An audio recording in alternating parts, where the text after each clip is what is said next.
So welcome to this installment of Camino Masterclasses, where we hear top tips and advice about doing the Camino de Santiago from those that know it best. I'm your host, Freddie Bowen, and I work for Camino Pilgrim at the UK's Camino Association, the Confraternity of St. James, a charity dedicated to providing information and support to anyone interested in the Camino de Santiago. Today, we are talking about the Camino Ingles, and we are delighted to be joined by the author to the recently 2022 updated guidebook to this route, Mark McCarthy. Mark has been a member of the CSJ for several years and currently resides in Liverpool. As a part-time maths teacher, he's even applied 3D trigonometry to help improve the distance calculations to his Camino books, which include guides to the last 100 kilometers from Sarria to Santiago, as well as León to Santiago, the former of which has been translated into both Spanish and Italian.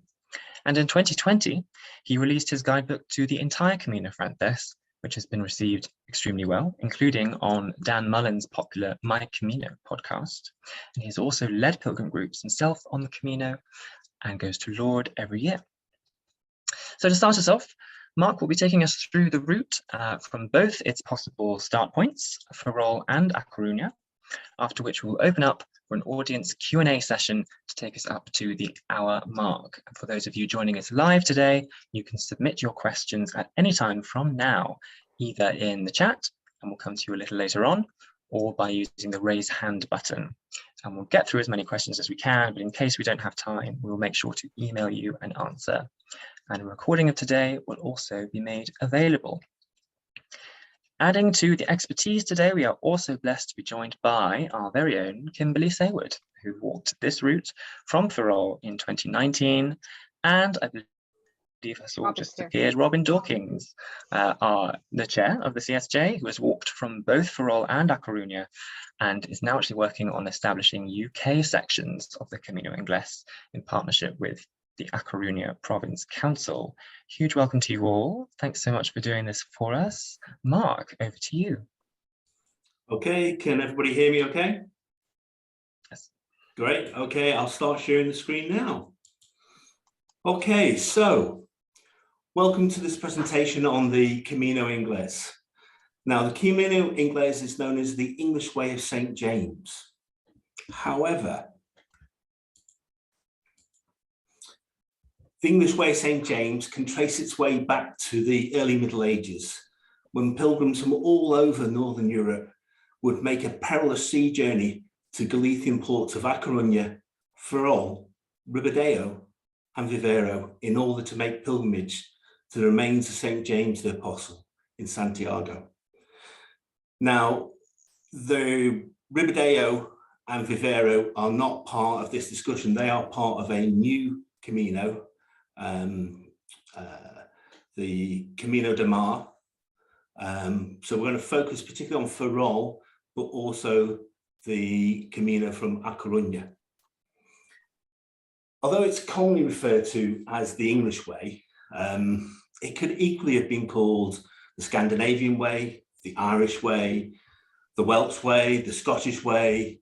So whether you're from Ireland, Sweden, Norway, Denmark, Wales, Scotland, Iceland, this is your way to Santiago.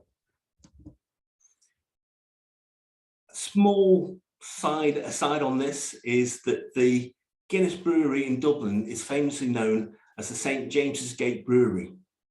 Now, the brewery gets its name from the medieval Western Gate into Dublin, and that was the traditional starting point for Irish pilgrims who would sail down to A Coruña or Ferrol. So if there's any Irish pilgrims tonight, I'd strongly recommend that you start your journey at the Church St. James, just opposite the Guinness factory. Get your first stamp there, and maybe the Irish Camino credential, which costs €10. Get your first stamp there, and then get your second stamp at the Guinness Brewery, and start your journey from there. So, first question is, where is the Camino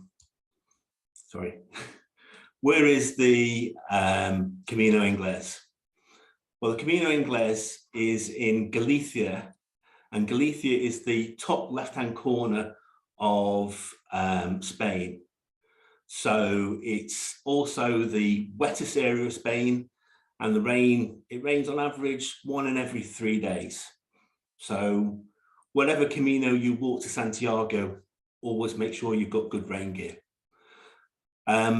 So you can see on this slide, that area in red there is Galicia, and then the map shows the main route for the Camino Ingles. You've got the A Coruña leg, which is this short leg here, and the main leg starts in the port of Ferrol, which is it's a big naval port for Spain. That's where most of the Spanish Navy is based.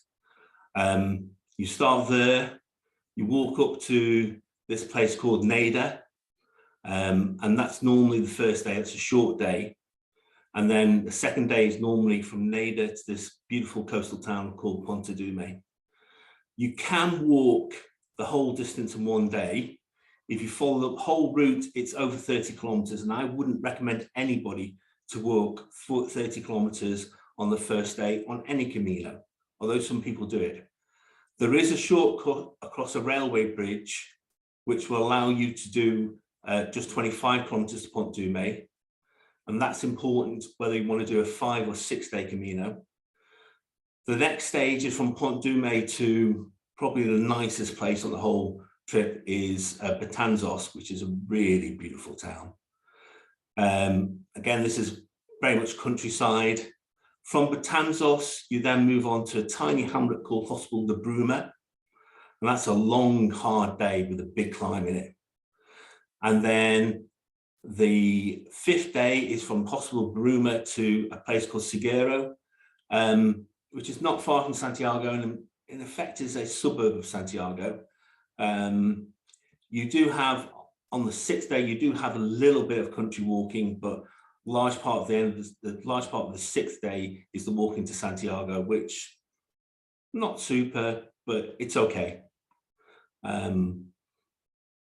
We move on.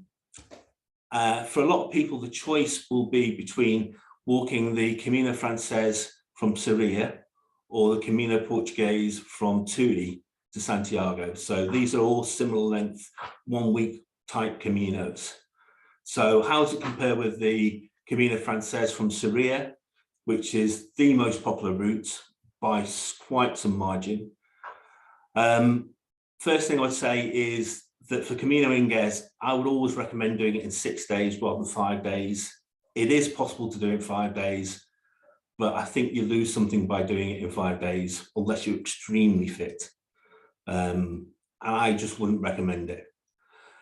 It's at least as picturesque as the Camino Francés from Seria. Plus you get some lovely coastal views, which you don't get on the leg from Seria. There is more hard surface walking on the Ingles, but the vast majority of this is in beautiful country lanes with virtually no traffic. Also, there's no need for waterproof footwear, which you'll find on the Seria leg. It can get very muddy at stages, and you need boots and stuff if you're walking from Seria in the winter, which you don't need on the Camino Ingles. The most significant difference is that it's much more peaceful. It's much quieter. There are no large groups of young people with Bluetooth speakers, which can be very common during the Spanish school holidays. You see these large groups of young people who are, for these young people, getting to Compostela is something they can put on the CV, and it's their equivalent of the Duke of Edinburgh.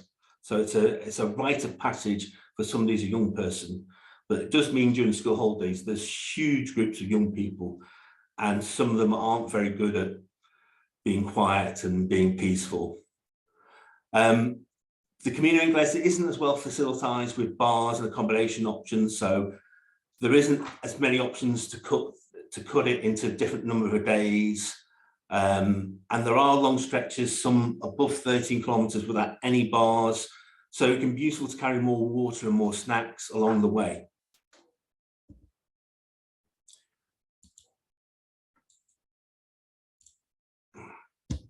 So how popular is the Camino Ingles? Well, it's becoming far more popular all the time. So this is since 2005. You can see there was a peak in 2010, which was the last whole year. And peaks are normally caused by lots of extra Spanish pilgrims who come on this. So it's quite popular with Spanish pilgrims. But you can see, particularly since 2017, that the Camino Ingles is becoming more and more popular. And the last year for which we have records, there were nearly 18,000 pilgrims who walked the Camino Ingles in 2019. Looking at the way the graph's going, and given that this year is a holy year and there's pent-up demand following the pandemic, I wouldn't be surprised if there's going to be more than 22,000, maybe up to 25,000 pilgrims which might walk the Camino Ingles this year. So it's going to become substantially more popular. So I'm adding this winter packing list. I'm not going to go through it in detail. There will be an attachment to the slides. The slides are going to be available at the end. So we'll email them out to anybody who wants a copy.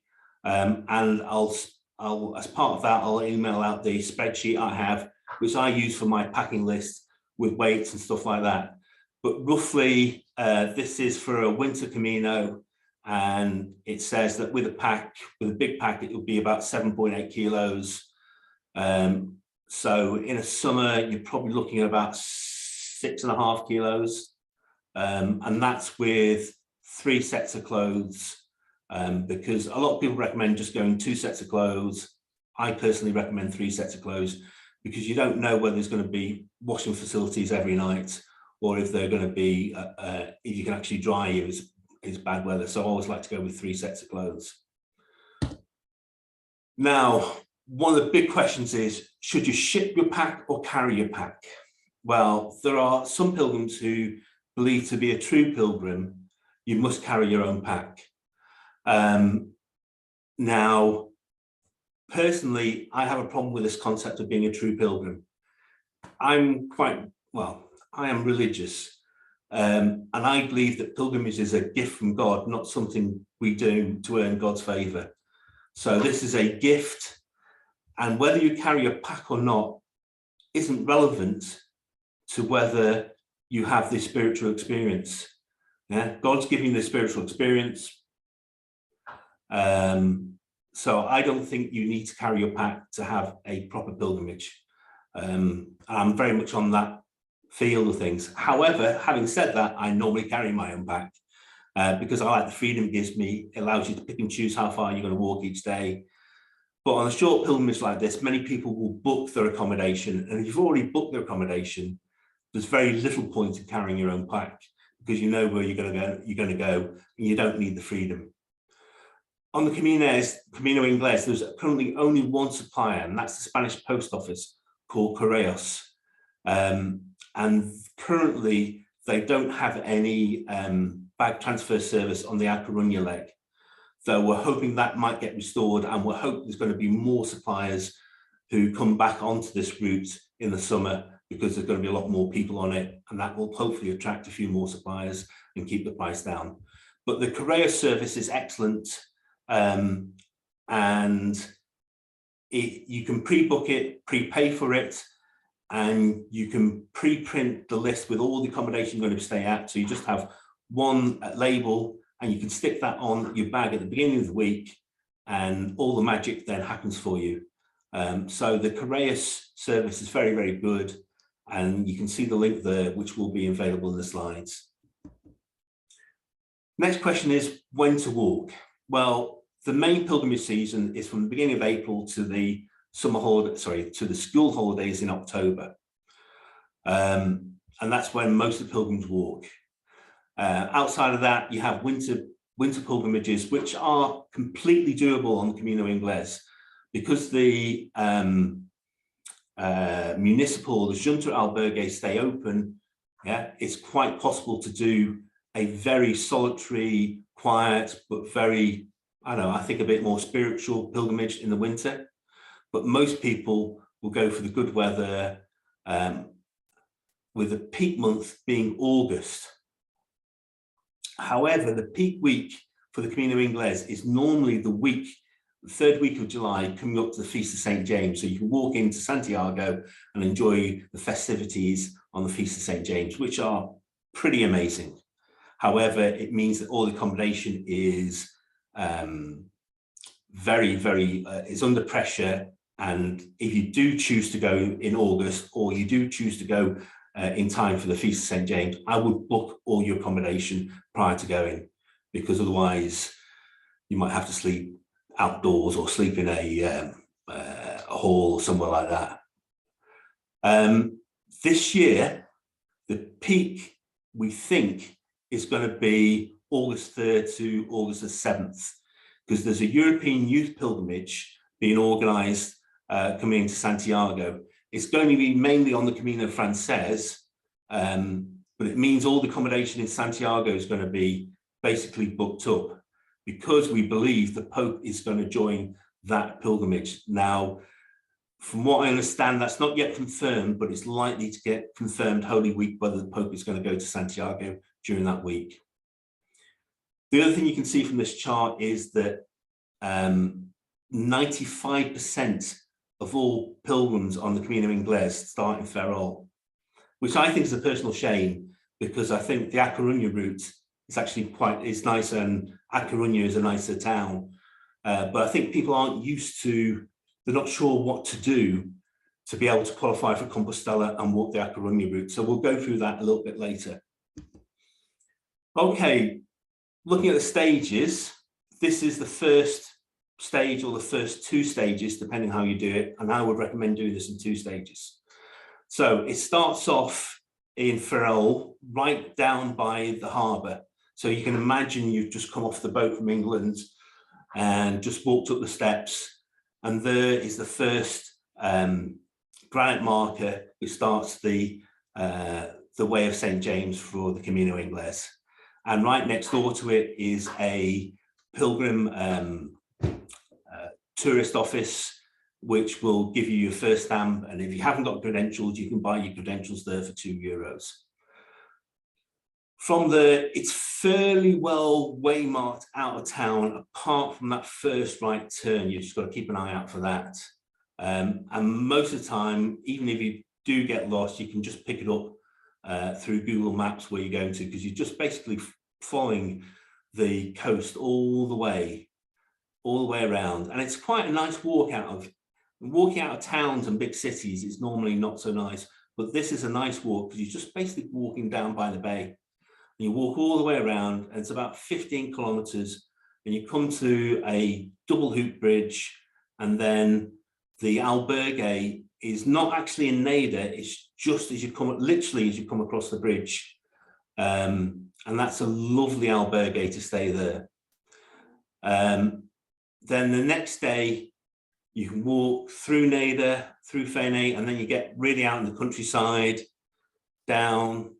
And then this route used to go down by the beach here, because there's a beach down here, but it's been rerouted for reasons I don't quite understand. But it's a very coastal route, although it's quite hilly. There's a big hill you've got to climb just down here, and then into this beautiful coastal town of Pontedume. So the first day, I'd recommend doing this 14.7k to Neda, and then the second day 15.4k to Pontedume. If you do want to do the whole thing in one day, I would recommend going across this railway bridge here, this black line here, where there's a foot path next to the railway line, separate and safe from the railway line, and that cuts off about 6 kilometers. So it cuts it down from being a 30 kilometer day to a 25 kilometer day, which is doable. Okay, this is what it looks like in terms of all the ups and downs. So you can see most of the day is very flat, because you're just going down by the side of the bay. And then there's a, from Neda to Neda, basically it's up flat all the way. Then the next day you've got big climbs, you come out of Neda, little bit of distance there, and then you've got another big climb to this place called Perero, and then you've got a sharp descent into Cabanas and into Pontedume. Yeah. So a little bit about Ferrol. Unfortunately, there's no albergue currently in Ferrol. They have secured funding for a new albergue, which will be on a couple of floors of an existing building called the Casa de Pescador, but we don't know the timings when that albergue will be built. For those who have money, the Parador is excellent in Ferrol, and it's very close to the starting point. There's lots of good value hotels and pensions and stuff in Ferrol. I would recommend one of the two Alder group hotels, which are nice hotels with a nice price, reasonably central. Ferrol has a pretty old town by the harbour, but overall Ferrol is probably one of these places that needs a little bit of levelling up. It needs a bit of tender care and is a poor cousin to the thriving and vibrant city of A Coruña, which is really nice. Starting point is down by the harbour, and you can get your credential there. Lleida has got an excellent junta is the what we call a junta is the local council. So the local council in Galicia, or the local government in Galicia, provide a series of albergues at a fixed price of €8 a night. Some of them are really good, some of them not so good. This one's a really good one. There's also an excellent pension called Pension Margotto in Lleida. The nearest facilities you stay in Lleida are back across the bridge in Juvia, which sounds a bit odd, but it's only about 4 minutes walk away from the albergue, and there's another couple of hotels there, so lots of options to say. But if you're into albergues, the Junta albergue is nice there. Now the way markers, which are called mojones, show Lleida has been 99 kilometers to Santiago. However, Lleida is still officially recognized as one of the starting points and qualifies for Compostela. So you could, if you chose to, start at Lleida and not start at Ferrol. That's okay if you want to. And if you want to avoid the walk out of Ferrol, that's okay. And by my calculation, it is actually 102 kilometers, not 99 kilometers, but I have my my differences with the calculations. Pontedume, which would be the end of the next day, it's a very pretty coastal town with lots of facilities. However, the municipal albergue there is very central, but it's very basic. There's a new private albergue, which costs a little bit more, but it's like €12 versus €8 or something like that. It's got pod-type beds, and there's a lovely bar nearby, which does the most amazing and the cheapest pilgrim meals I think I've ever seen. And that's called the Beer Cafe. And then if you want to stay in hotels, the recommended hotel is the Hotel Monte Brimo, and it has outstanding reviews, but it's halfway up the extremely steep hill out of Pontedume. Now, the third stage from Pontedume is to a place called Betanzos. Now, Betanzos is the jewel in the crown of the Camino Ingles. And this day is probably the nicest day. I don't know. They're all great days. This is a really lovely day. It's a lot of countryside and then coming to the coast and leaving the coast. And Betanzos is particularly nice. There's only a couple of places to get a Coke or a coffee. But if you want to break the day, if you need to do short days, you can stay in Minho and split it into 2 days. As you can see from the elevation chart, there's a really tough climb out of Pontedume first thing in the morning. But beyond that, it's up and down, but it's not too challenging. Now, Betanzos, in my opinion, is probably the jewel of the Camino Ingles. It dates back to Roman times when it was known as Flavium Brigantium. It has a lovely central square with little restaurants all around it. There is a municipal albergue, and there's a parish albergue, which is owned by the Archdiocese of Santiago. It was only opened in 2019, has hardly been used, and it's run by the Camino Society of Mallorca. It's a bit smaller than the municipal albergue, but that would be my recommendation of albergues there. There are several nice hotels in Betanzos, but they're relatively expensive compared to the pension type accommodation that most pilgrims choose to stay in. There's one place a little bit out of town which will come and collect you from there and bring you back to have your evening meal in Betanzos, which was quite interesting. It was a themed hotel, and the room we had a Harley Davidson in it, or half a Harley Davidson in it. It was a bit strange, but they were still very, very nice, and Betanzos itself is lovely. I think next time I'm going to stay in the albergue or one of the hotels in Betanzos to be right in the center of it, because it's really pretty. Fourth stage is the really tough day. It's from Betanzos to Hospital Bruma or Mesonavento. Yeah. Now, Mesonavento is not officially on the Camino Ingles, but if you want to stay in private rooms, then the only option is Mesonavento, and it adds about an extra 2 kilometers onto it. And there's well facilitized, there's even a cash machine. So if you need to get a cash machine, you can go to Mesonavento. But the main target, the main end of the stage is in a tiny hamlet called Hospital Bruma, which has 2 albergues, one municipal, which is a bit basic, and one private, which looks to be very nice. If you want to split the day, you can split the day in Precedo, where there's a tiny albergue which is just being renovated. And there are some places, private rooms, about 4 or 5 kilometers away, which you can get a taxi to and from. Now, you can see from the elevation chart that it's not only a long day in terms of being 26 kilometers. I'd say an average Camino day would normally be about 23 kilometers. So it's a bit longer, but it's the climb that's very, very tough. Yeah. It's nearly 500 meters. It really does take it out of you. The halfway point is this tiny hamlet of Precedo, and it has a must-stop cafe and bar and stroke museum. There's a little, you can see from the picture, it's a little bit strange, but it's a really lovely bar and it's right on the Camino. There's a very small municipal albergue there, and there are private room options, as I said before. And some of those places will come and pick you up. If you go the whole way, you come into what is a tiny hamlet. It's got these 2 albergues and the 1 bar.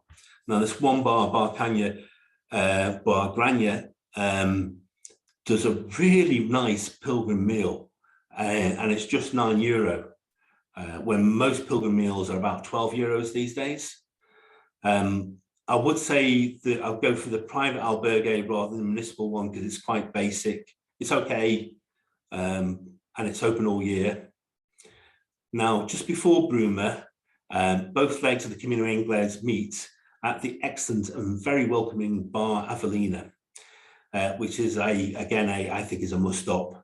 If the owner's not too busy, she'll take you for a little tour of a local pilgrim chapel just across the way from the bar, where she's got the key to let you in and see this wonderful little chapel. It's not very old, it's only about 150 years old, but it's definitely worth a little stop at Bar Avelina.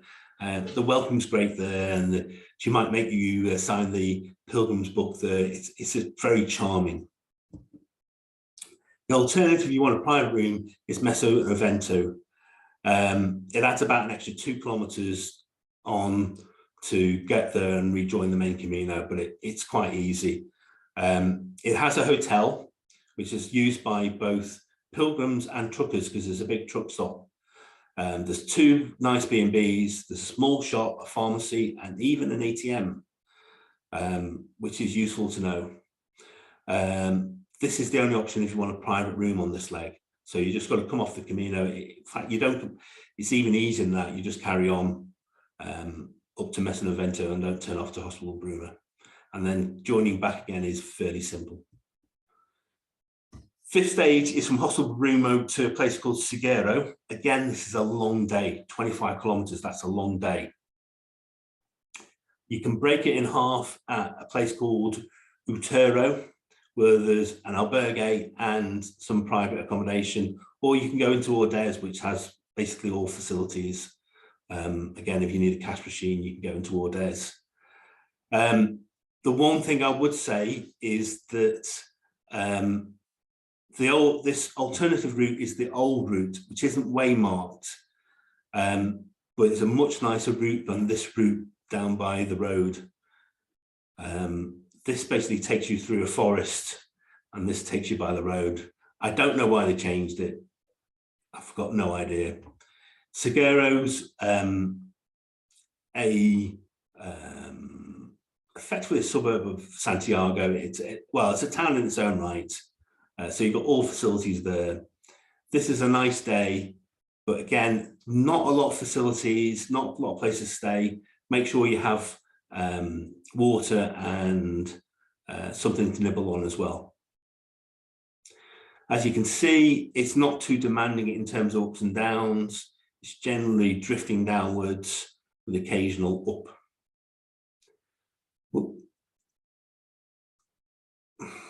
So now the route to Seguero isn't well facilitized. So again, I'd recommend taking snacks with you. Important bit about taking that old route, and the way you do that is when you come through the underpass, where you would normally, if you follow the stone marker, which tells you to turn right, you go straight past that and you take the next right, and that will take you through the woods and take you through the same place. There's good selection of albergues and a private accommodation in Seguero, and it's really well facilitized with bars and places, restaurants and stuff to eat. Your sixth and final day on the Camino Ingles will be from Seguero to Santiago. Now, this is a short day, which is great, which means you've got a chance to make it in for the midday pilgrim mass if you set off early enough. The first part of the day is still in the countryside, and that's nice. And you pass through this little enchanted wood where there's meant to be witches and stuff there in the past. Okay, and you can see that basically the walk into Santiago is not completely flat, but it's a fairly undemanding day, which means that you can probably do that in 5 hours, I'd say 4 or 5 hours. So you want to try and make it to midday mass, you've got a pretty good chance of doing that. In Santiago, a couple of my favorites. Favorite albergues are the albergue KM0 and the albergue La Stamp, which is finally reopening after 2 years.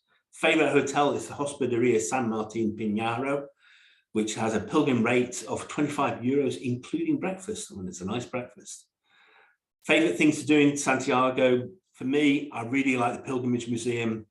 The cathedral rooftop tour is magnificent. I really like the Portico de Gloria.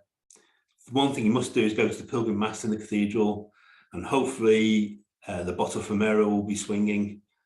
There's an English mass in the pilgrim's office at 10:30 each day except Wednesday.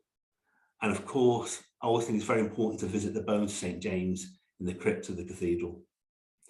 My favorite foods when there are samburinhas, which are small scallops, gambas al jico, which are garlic prawns, jamón ibérico de bolota, or pata negra as it's sometimes known.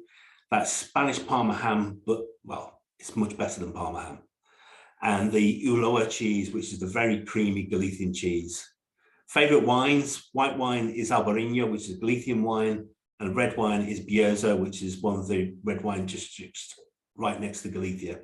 My favorite beer, if you ever want to buy me a beer, is called Estrella Galicia 1906. So that's all my recommendations for Santiago. Now, starting for A Coruña, I'm going to have to make this a bit quick now because I'm running out of time. The route from A Coruña is only 73 kilometers. So to qualify for Compostela, what has been agreed with the Pilgrim Office is that you need to walk 25 to 30 kilometers in your own country. That's 15.5 to 18.6 miles. To verify this, you must produce at least one stamp from your home country, and the Pilgrim Office will take your word for the distance. And that's what they told me last week. However, personally, what I would suggest is to get at least two stamps in your credentials in your home country. Get a little Google Maps printout of the walking distance that you've walked in the UK. Make sure it's at least 25 kilometres. Stamps in Britain can be obtained not only from churches, but remember, post offices and banks. And it doesn't matter where the stamp comes, as long as it's a stamp, they don't care. You can even make up your own stamp if you wanted to. I would really like to see more and more people using this A Coruña route, because I think it is nicer. It's only 4 days, but that can be quite helpful for people who don't have a lot of time. And I think A Coruña is, you want to spend a couple of days. A Coruña is a lovely little town to spend a couple of days. The official start in A Coruña is in the Church of Santiago. It's a gorgeous, vibrant city. You've got to walk out of the city, but it's not an unpleasant walk. And then after about 14 kilometers, it starts to become rural. Segude, where you would stay overnight, has the most beautiful, untouched, modern albergue. It's definitely the best municipal albergue I've ever stayed at. And there's a small bar just down the road, run by this lady called Lourdes, who will feed and water you both in the evening and the next morning. So that is one of my favorite days. And Segude was a revelation, lovely. As you can see, it's not too demanding.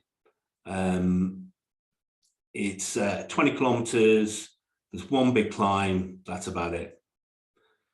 And then Segude to Hospital Ruma is only 13.6 kilometers. However, it is a very, very tough day. There's only 2 stops along the way, one at the 3.8k mark and the famous bar Avelina just before you get to Hospital of Bruma. That's why it's a tough day. It's a real big hike up, and it's a long, big hike.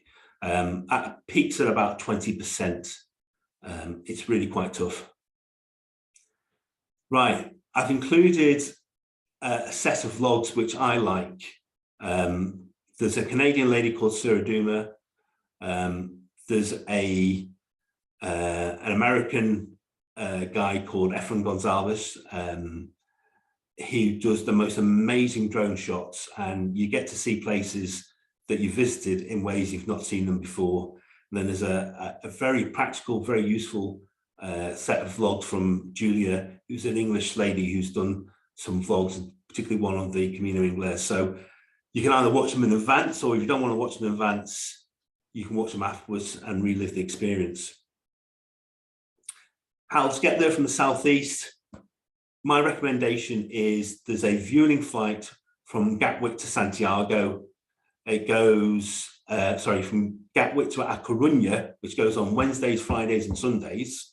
So fly out to A Coruña, but then fly back vueling Gatwick from Santiago to Gatwick. Yeah, so vueling out to A Coruña, but come back via Santiago. If you fly to A Coruña, I'll go through that in a couple of slides. You've also got a Ryanair flight from Stansted if you're close to Stansted. The other option is to fly to Madrid, and there's multiple options about how you get to Madrid. If you're coming from the north, like I am, then the best option is the Ryanair flight Manchester to Madrid, and then get the train up from Madrid. Now, you can go to either directly to Ferrol, but there's only one train a day, or you can go to A Coruña, which has got like a 3-hour train service to A Coruña. It's like one change, but it's still 3 hours. The trains go at about 190 miles an hour. Unbelievable, these new trains. And that will take you to A Coruña. From there, you walk 500 meters to the bus stop, and then you get a bus from A Coruña to Ferrol. And the buses run every half hour from A Coruña to Ferrol. If you're coming from Leeds, you might want to look at getting Ryanair to Dublin and then use the Aer Lingus flight from Dublin to Santiago. However, on the way back, you'd have to stay in Dublin overnight. If you're coming in there from Scotland, the only real option is Ryanair from Edinburgh to Santiago. There's Monday and Friday flights, but the Friday flight gets in really late, so you really want to go for the Monday flight. There's also an EasyJet flight from Edinburgh to Madrid, and then use the train. From Ireland, you've got the Aer Lingus flight, which runs on Mondays, Wednesdays, Fridays, and Sundays. It arrives about 4:10 in the afternoon, which gives you enough time to get to A Coruña or Ferrol without an overnight stay. And basically you get the taxi in to Santiago and then get the bus out to Ferrol. From North America, I would fly into Madrid.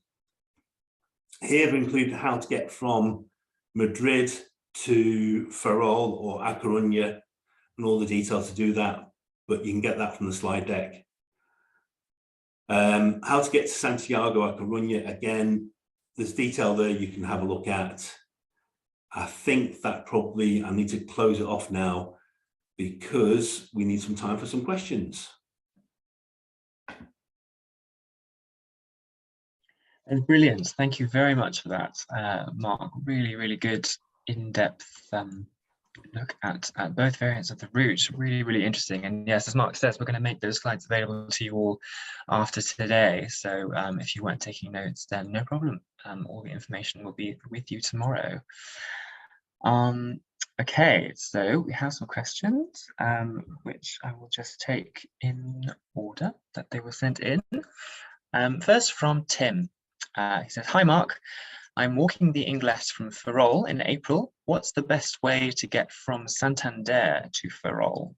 From Santander, it's probably going to be bus, but there's a new Ruta de Mar, they call it. There's a new coastal route, so you might want to start a little bit earlier rather than starting in Ferrol, maybe starting somewhere like Ribadeo or Viverio or somewhere like that and follow part of the Ruta de Mar. So that's a possibility, but bus service, getting anywhere across Spain is actually quite difficult. Normally, typically bus is the best option.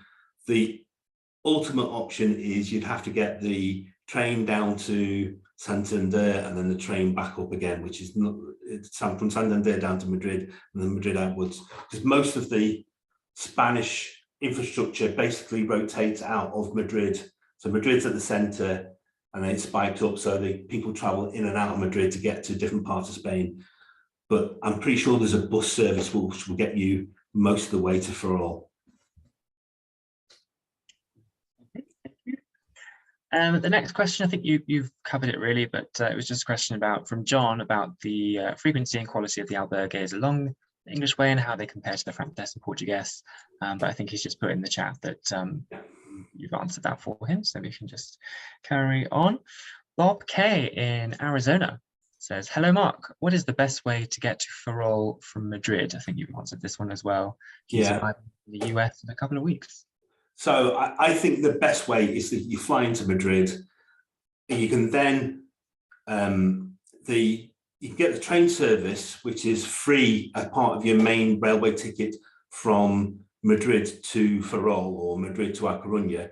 It will give you the free ticket on Cercanías, which is the urban network or suburban network in Madrid, and that goes from terminal T4. So if you arrive in one of the terminals, you're going to get the free bus first of all from whichever terminal you arrive at to T4, and from there you can get the train, and it's about 5 or 6 stops, and it's a direct link either C1 or C10.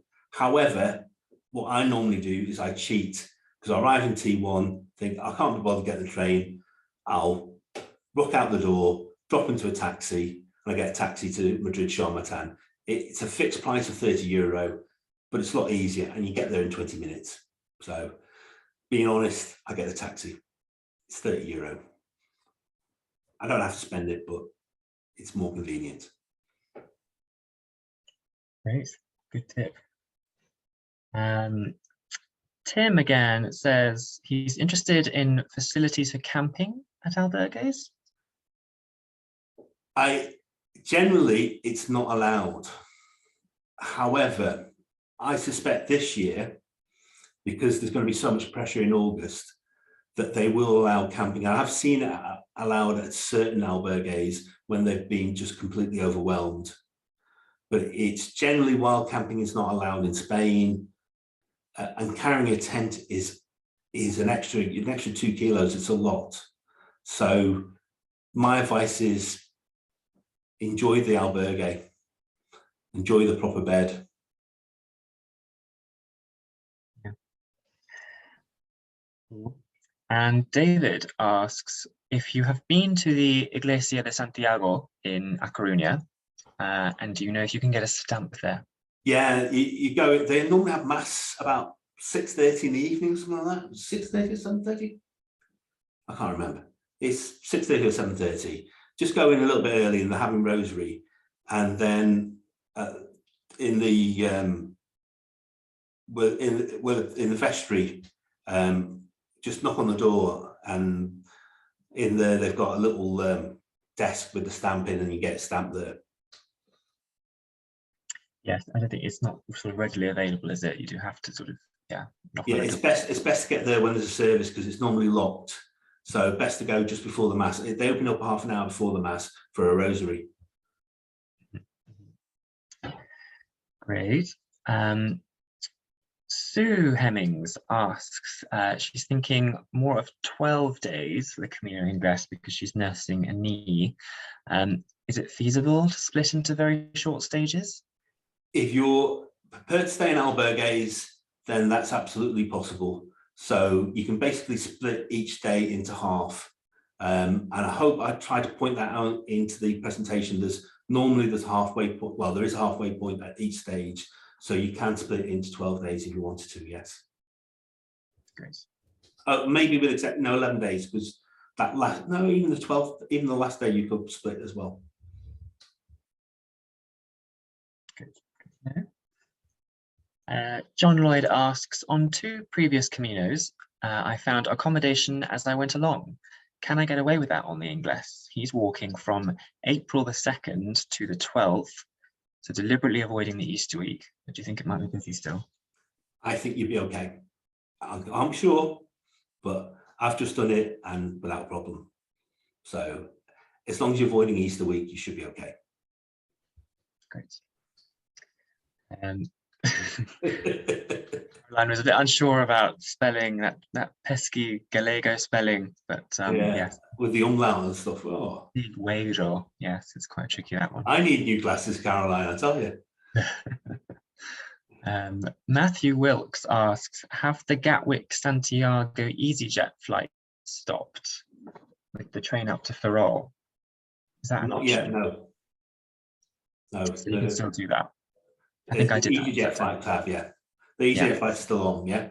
Yeah. Question from Peter, which I've answered. Sean asks, he says, from Santander there is a light railway that goes all the way to Ferrol with a change in Oviedo. I think Sean, you are.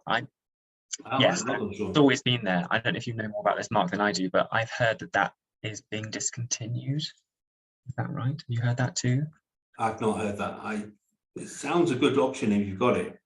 Yeah, there was this. It's called the Feve, as Sean says, the narrow gauge railway. It actually skirts the entire north coast of Spain. But I've heard somewhere, and it might just, I don't know if it's a rumor, I don't know if it's wrong, but I've heard a whisper that that's not going to be a thing anymore, or at least it stopped being a thing in COVID, and then it isn't being resumed or something. But yeah, do as Sean suggests and just search Renfe Feve in Google, and just check the status of that one. Oh right, yeah, Tim says he's heard that Feve has a reduced service at the moment, so maybe that was it. Maybe that was all. But yeah, if that is running, absolutely, that would be a lovely option. Caroline wanted to recommend the Refuge at Minho as a. Yeah, I think that's a good halfway point if you want to split that day. So it is quite possible, and I'm a strong believer the slower you can do these Caminos, the better they are. The more you get from them.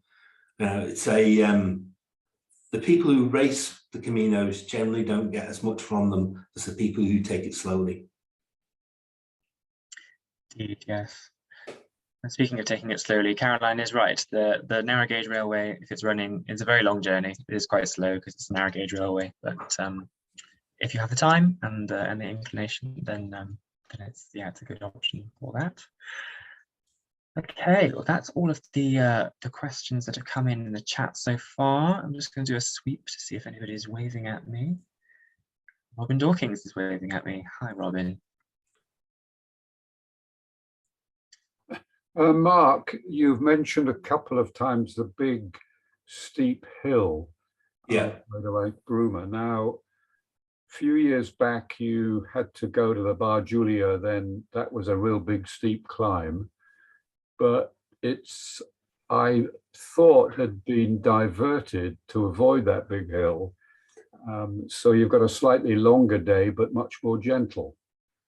It is more gentle, but it's not as, it's still not gentle. It's more gentle than it was, but it's not gentle. I think it's, I've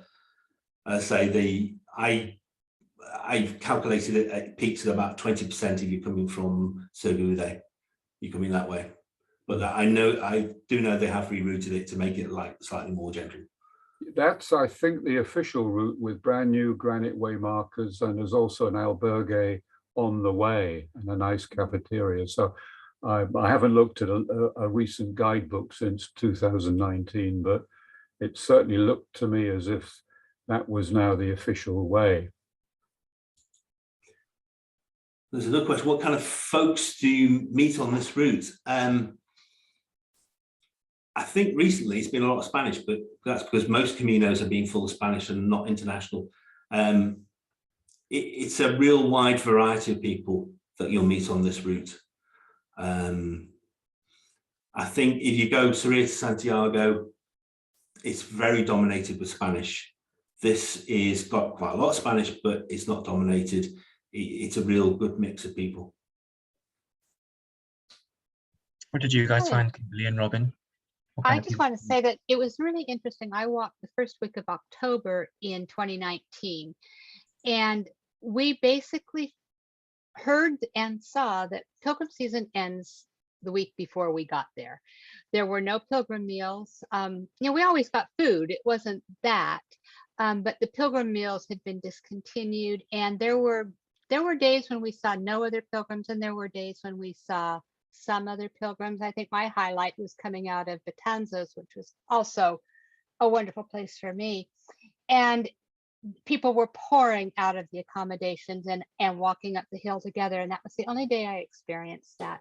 So it was a very solitary walk, which actually was fine for me, but it was not what I had expected. I had thought October would be early enough, and we just didn't find a lot of people. Somebody's asked about, yeah, it is a much more solitary Camino, and I think a lot of people choose it because of that reason, that it's not as crowded as Sarria to Santiago, but I still think there's plenty of people. There's still good opportunity to meet people, and because there's less accommodation options, you often stay in the same places with the same people each night. Stray dogs, I think there's not, I didn't come across any stray dogs, but there are dogs which are in yards that are secured and can't get to you, but they're quite barky. So if you don't like barky dogs, there are bits of it which aren't great, because a lot of the Spanish keep dogs as kind of working animals.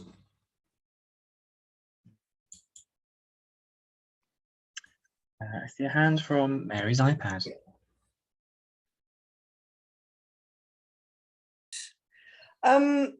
Wonderful trip down memory lane.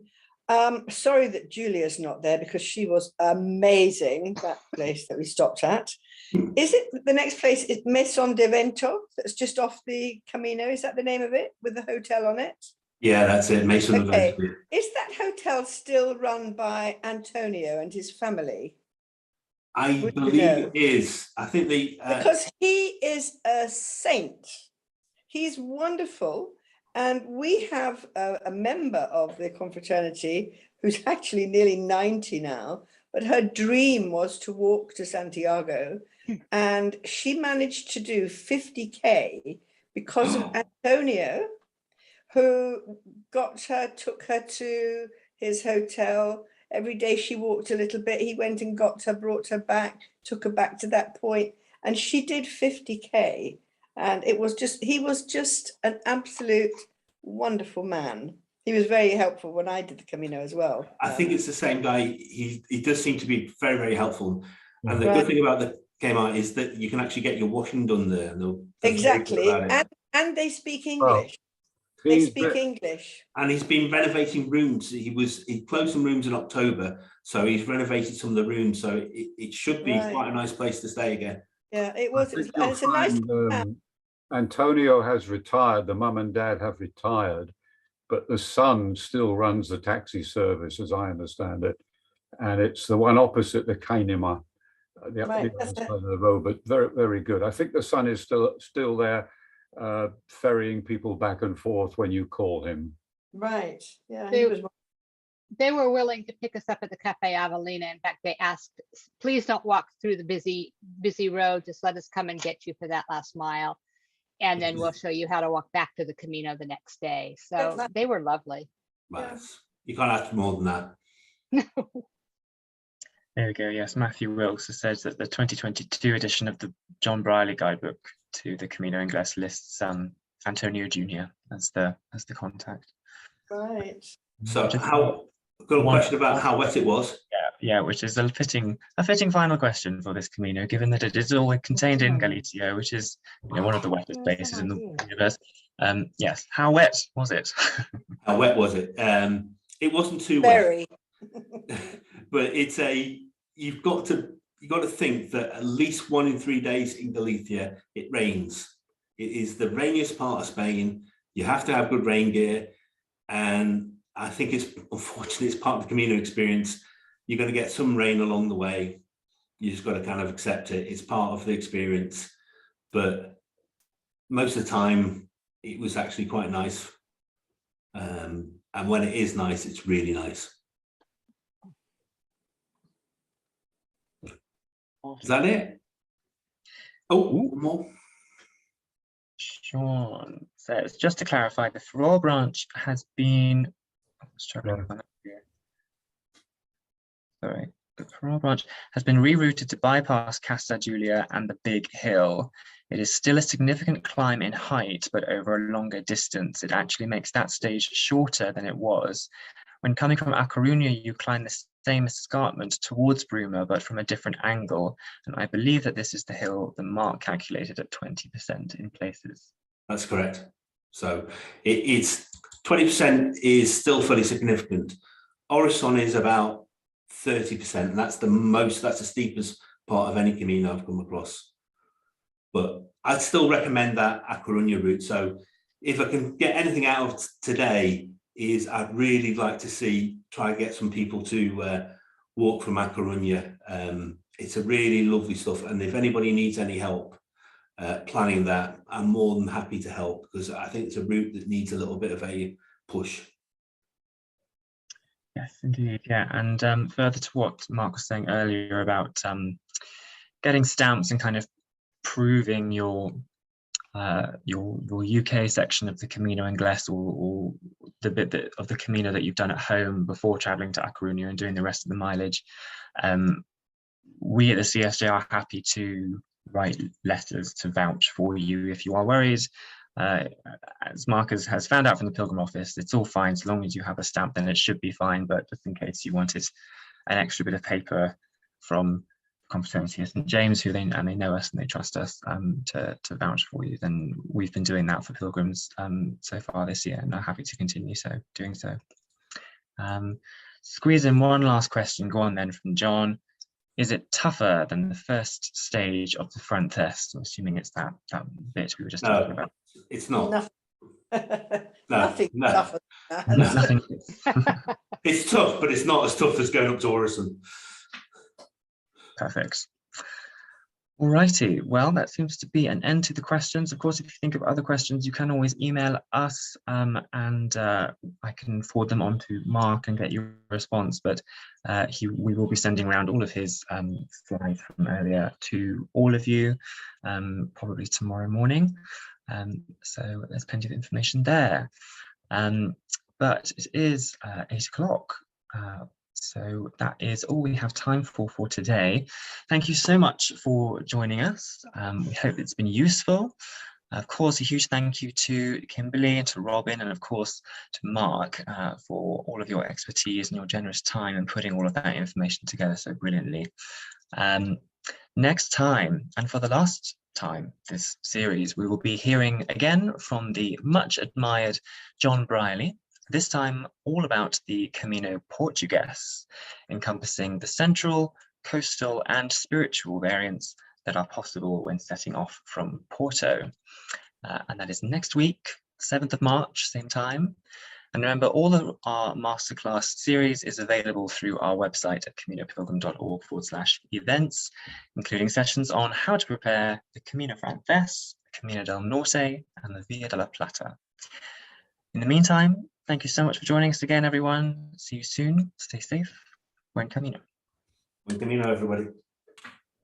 Camino, and thanks, Mark.